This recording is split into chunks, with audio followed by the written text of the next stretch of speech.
ಎಲ್ಲರಿಗೂ ನಮಸ್ಕಾರ. ಇವತ್ತಿನ ರೆಸಿಪಿ ಶೇಂಗಾ ಚಟ್ನಿ.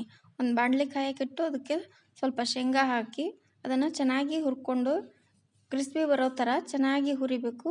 ಹುರ್ಕೊಂಡು ಅದನ್ನು ಒಂದು ಪ್ಲೇಟಲ್ಲಿ ಆರೋ ತನ ಎತ್ತಿಟ್ಕೊಂಡು ಅದೇ ಬಾಣಲೆಗೆ ಸ್ವಲ್ಪ ಕರಿಬೇವಿನ ಸೊಪ್ಪು ಹಾಕಿ ಅದನ್ನು ಚೆನ್ನಾಗಿ ಹುರಿದು ಅದೇ ಪ್ಲೇಟಿಗೆ ತೆಗೆದಿಟ್ಕೊಂಡು ಒಂದು ಬಟ್ಲದಷ್ಟು ಒಣ ಕೊಬ್ಬರಿ ಅದನ್ನು ಚೆನ್ನಾಗಿ ಹೆಚ್ಚಿ ಹುರ್ಕೊಂಡು ಒಂದು ಪ್ಲೇಟಲ್ಲಿ ಎತ್ತಿಟ್ಕೊಂಡು ಜಾರ್ನಲ್ಲಿ ಹುರಿದಿಟ್ಕೊಂಡಿರೋ ಶೇಂಗಾ, ಕರಿಬೇವು, ಹುರಿದಿಟ್ಕೊಂಡಿರೋ ಒಣ ಕೊಬ್ಬರಿ, ಸ್ವಲ್ಪ ಬೆಳ್ಳುಳ್ಳಿ,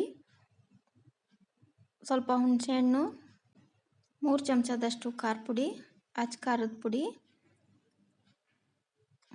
1.5 ಚಮಚದಷ್ಟು ಉಪ್ಪು,